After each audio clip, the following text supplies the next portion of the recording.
नमस्ते। आज हम बच्चों की सेहत से जुड़ी एक ऐसी पहेली पर बात करने वाले हैं जिसका नाम तो शायद कई लोगों ने सुना होगा, पर सही जानकारी वो शायद कम ही हो।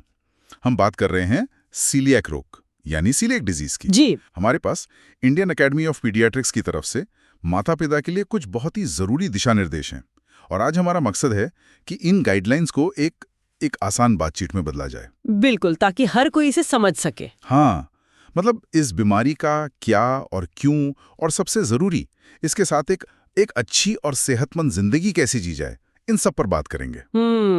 तो चलिए शुरू करते हैं, और शुरुआत मैं कहूंगा एक चौंकाने वाले तथ्य से करते हैं। इन दिशा निर्देशों के हिसाब से उत्तरी भारत की आबादी में लगभग 1% लोगों को यह बीमारी हो सकती है। 1%? ये बहुत बड़ा आंकड़ा है। हाँ, ये इसे किसी दुर्लभ बीमारी की श्रेणी से निकालकर काफी आम बना देता है। सही बात है। तो सबसे पहला और बुनियादी सवाल, आखिर ये सीलियक रोग है क्या? अगर किसी को बहुत सीधे शब्दों में समझाना हो तो कैसे बताएंगे? बहुत ही सीधे शब्दों में कहें तो ये एक ऑटो इम्यून कंडीशन है। मतलब इसमें शरीर का जो रक्षा तंत्र है वो ग्लूटेन नाम के प्रोटीन को एक दुश्मन समझ लेता है। ग्लूटेन?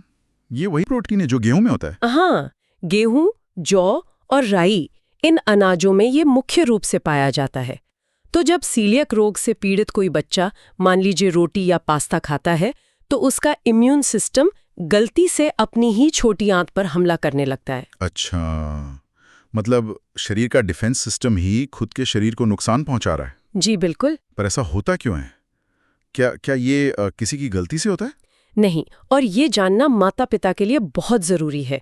इसकी वजह जेनेटिक्स और ग्लूटेन वाली डाइट, इन दोनों का एक कॉम्बिनेशन है। मतलब बच्चे में इसे लेकर एक आनुवंशिक प्रवृत्ति होती है, और जब वो ग्लूटेन खाना शुरू करता है तो ये बीमारी ट्रिगर हो जाती है। तो इसमें माता पिता की कोई गलती नहीं है? बिल्कुल नहीं। स्रोत में ये बात साफ साफ लिखी है कि वे इसे होने से रोकने के लिए कुछ नहीं कर सकते थे। ये जानना उनके लिए बड़ी राहत होगी। तो जब ये इम्यून सिस्टम हमला करता है तो आंत के अंदर असल में होता क्या है? देखिए, हमारी छोटी आंत की अंदरूनी परत पर उंगलियों जैसे लाखों छोटे छोटे उभार होते हैं। इन्हें विलाई कहते हैं। विलाय? जी। इनका काम है भोजन से पोषक तत्वों को सोखकर खून में भेजना। सीलिएक रोग में इम्यून सिस्टम इन्हीं विलाई को नष्ट कर देता है। समय के साथ ये उंगली जैसी परत वो घिसकर लगभग सपाट हो जाती है। ओह, तो अगर पोषक तत्व सोखने वाली सतह ही सपाट हो जाए तब तो शरीर को जरूरी न्यूट्रिशन मिलेगा ही नहीं। आपने बिल्कुल सही पकड़ा। सारी समस्या यहीं से शुरू होती हैं। शरीर में खाना तो जा रहा है, पर उसमें से आयरन, कैल्शियम, विटामिन्स ये सब सोखे नहीं जा रहे, और फिर कुपोषण, एनीमिया जैसे लक्षण दिखने लगते हैं। तो चलिए लक्षणों पर ही आते हैं।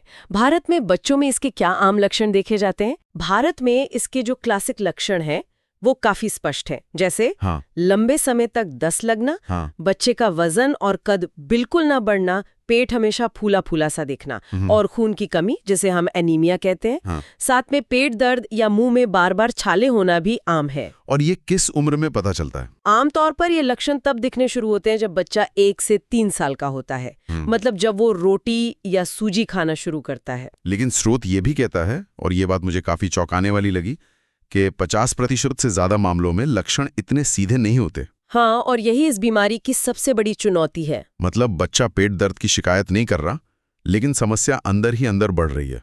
ये असामान्य लक्षण कौन से हैं? इनमें हो सकता है बच्चे को सिर्फ कब्ज रहे, या हड्डियों और जोड़ों में दर्द हो।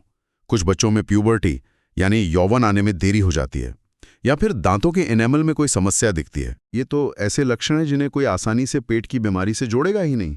बिल्कुल, और इसी वजह से अक्सर सही निदान तक पहुंचने में कई कई साल लग जाते हैं। और इस देरी का मतलब है कि शरीर को सालों तक पोषण नहीं मिल रहा। इसके तो गंभीर परिणाम होते होंगे। बहुत गंभीर। पोषक तत्वों की कमी से हड्डियां कमजोर हो सकती हैं, बच्चे का विकास स्थायी रूप से रुक सकता है, और क्योंकि ये एक ऑटो इम्यून बीमारी है, ये टाइप 1 डायबिटीज या थायराइड जैसी दूसरी ऑटो इम्यून बीमारियों का खतरा भी बढ़ा देती है।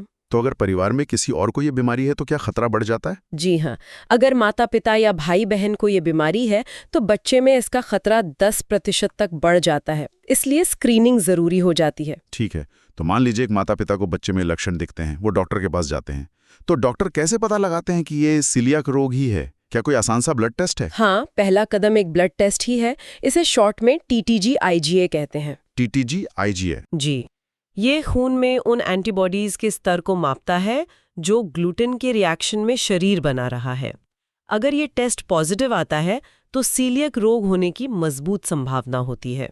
तो क्या ये ब्लड टेस्ट ही काफी है? मतलब इससे कंफर्म हो जाता है? नहीं, और ये बहुत जरूरी बात है।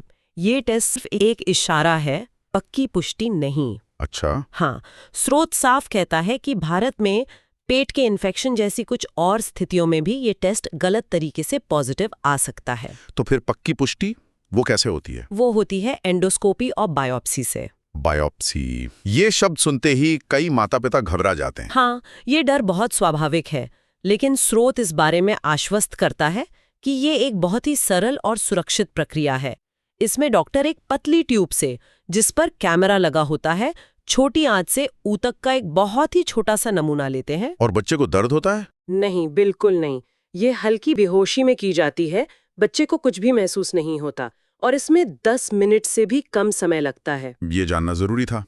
पर बायोप्सी इतनी जरूरी क्यों है जब ब्लड टेस्ट से इशारा मिल ही जाए? क्योंकि इसका इलाज यानी ग्लूटेन मुक्त आहार वो जिंदगी भर का कमिटमेंट है। ये एक बहुत बड़ा बदलाव है।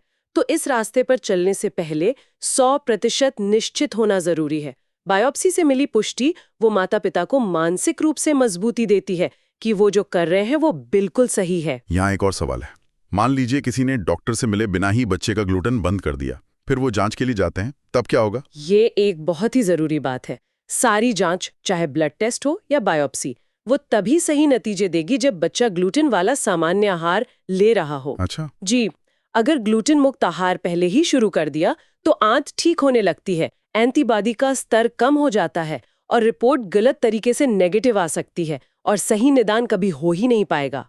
तो मतलब डॉक्टर की सलाह के बिना डाइट में कोई बदलाव नहीं? बिल्कुल नहीं। ठीक है, तो बायोप्सी से पुष्टि हो गई, अब यहीं से असल चुनौती शुरू होती है ना। इलाज क्या है इसका? इसका सिर्फ और सिर्फ एक ही इलाज है, जीवन भर के लिए ग्लूटेन से पूरी तरह परहेज।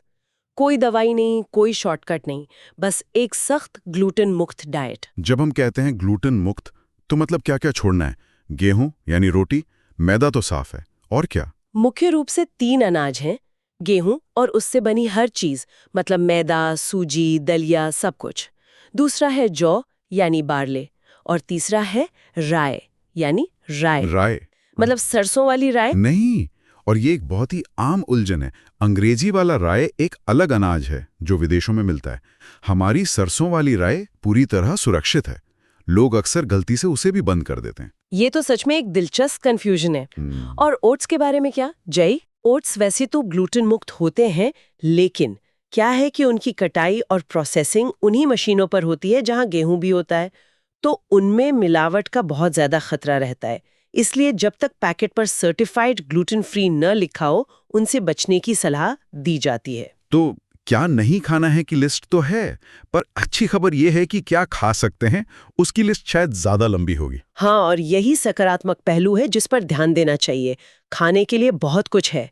सभी तरह की दालें, चावल, मक्का, बाजरा, ज्वार, रागी, ये सब अनाज सुरक्षित हैं। फल, सब्जियां, सारे फल और सब्जियां, दूध, पनीर, दही, बिना प्रोसेस किया हुआ मीट, मछली, अंडे, मेवे, ये सब ग्लूटेन मुक्त है। बस हींग से बचना होता है क्योंकि उसे प्रोसेस करते समय अक्सर गेहूं का आटा मिलाया जाता है। लेकिन असली चुनौती तो बाहर के खाने में और पैकेट वाले सामान में होती होगी, जिसे हम हिडन ग्लूटेन कहते हैं। बिल्कुल, यही असली लड़ाई है। बाजार की लगभग सभी मिठाइयों में मैदा या सूजी हो सकती है। हेल्थ ड्रिंक्स जैसे कॉम्प्लान, हॉर्लिक्स में जौ का माल्ट होता है। Sauce, soup, chips, ice cream, chocolate, इन सब में ग्लूटेन युक्त चीजें हो सकती हैं। मतलब लेबल पढ़ना बहुत जरूरी हो जाता है। बहुत ज्यादा। और सिर्फ लेबल ही नहीं, क्रॉस कंटामिनेशन का भी ध्यान रखना होता है। जैसे अगर कोई उसी चम्मच से सब्जी निकाल रहा है जिससे उसने रोटी छुई है, तो वो सब्जी भी असुरक्षित हो गई। चलिए अब इन व्यवहारिक बातों पर आते हैं। घर पर रसोई में सबसे पहले क्या बदलता है? रसोई में कुछ नियम बनाने पड़ते हैं। जैसे अगर हो सके तो ग्लूटेन मुक्त खाना पकाने के लिए एक अलग कोना बना दें। लकड़ी के बर्तन जैसे चकला, बेलन, ये बिल्कुल अलग रखें। अलग क्यों?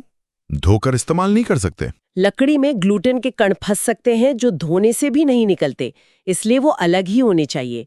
स्टील के बर्तन ठीक हैं, टोस्टर हमेशा अलग होना चाहिए। बटर जैम की बोतलें अलग रखें। और एक बहुत जरूरी सलाह दी गई है कि पहले ग्लूटेन मुक्त खाना बनाएं। जी। हमेशा पहले ग्लूटेन मुक्त खाना बनाकर उसे ढककर सुरक्षित रख दें और उसके बाद बाकी परिवार के लिए खाना बनाएं।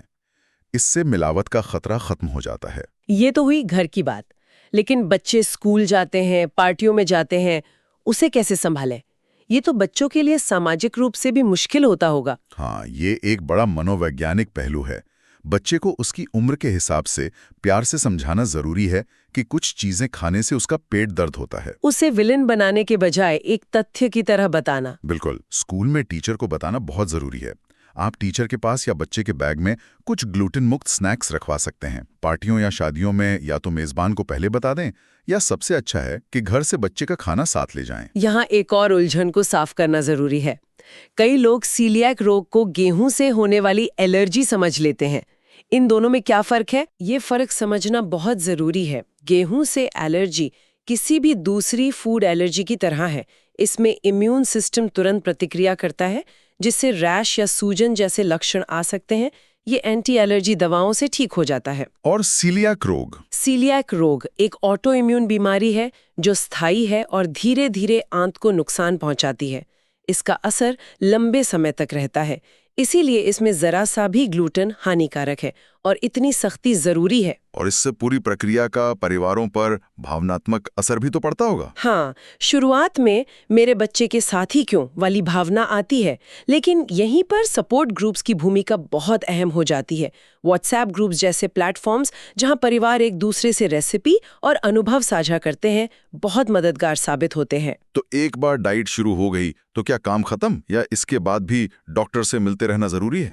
एक हफ्ते बाद, फिर 1 महीने बाद। इनमें डॉक्टर बच्चे का वजन और लंबाई जांचते हैं, फिर 1 साल तक हर 3 महीने में, और उसके बाद साल में 1 या 2 बार मिलना होता है। इन मुलाकातों का मुख्य उद्देश्य क्या है? ये पक्का करना कि आहार का सख्ती से पालन हो रहा है। कई बार अनजाने में हुई छोटी सी गलती भी नुकसान पहुंचा सकती है, और ये याद रखना जरूरी है कि थोड़ी मात्रा में भी ग्लूटेन का सेवन वो हानिकारक है, भले ही लक्षण तुरंत ना दिखें। आंत को अंदर ही अंदर नुकसान पहुंचता रहता है। जी। और एक मूल मंत्र याद रखना चाहिए, जब संदेह हो तो उस भोजन से बचना ही सबसे अच्छा है। When in doubt, leave it out। बिल्कुल। तो आज की इस पूरी बातचीत का सार ये है कि सीलियाक रोग एक आम और पूरी तरह से मैनेज की जा सकने वाली स्थिति है। बायोप्सी से इसकी सही पुष्टि जरूरी है, और इसका एकमात्र इलाज है जिंदगी भर के लिए सख्त ग्लूटेन मुक्त आहार। हाँ, जिसमें सतर्कता, जानकारी और एक अच्छा सपोर्ट सिस्टम, ये तीनों ही सफलता की कुंजी हैं। बिल्कुल। और अंत में एक विचार छोड़कर जाना चाहूंगी। स्रोत में भोजन के एडिटिव्स, प्रिजर्वेटिव्स और यहाँ तक कि कुछ दवाओं और कॉस्मेटिक्स में भी छिपे हुए ग्लूटेन का जिक्र है। यह एक बड़ा सवाल खड़ा करता है। आज की इस दुनिया में जहां हमारा खाना इतनी लंबी और जटिल प्रक्रियाओं से गुजरकर हम तक पहुंचता है, हम वास्तव में क्या जानते हैं कि हम क्या खा पी रहे हैं? सही बात है। और हम केवल किसी मेडिकल वजह से ही नहीं, बल्कि अपने और अपने परिवार के अच्छे स्वास्थ्य के लिए ज्यादा जागरूक उपभोक्ता कैसे बन सकते हैं? यह एक ऐसा सवाल है जिस पर हम सभी को सोचना चाहिए।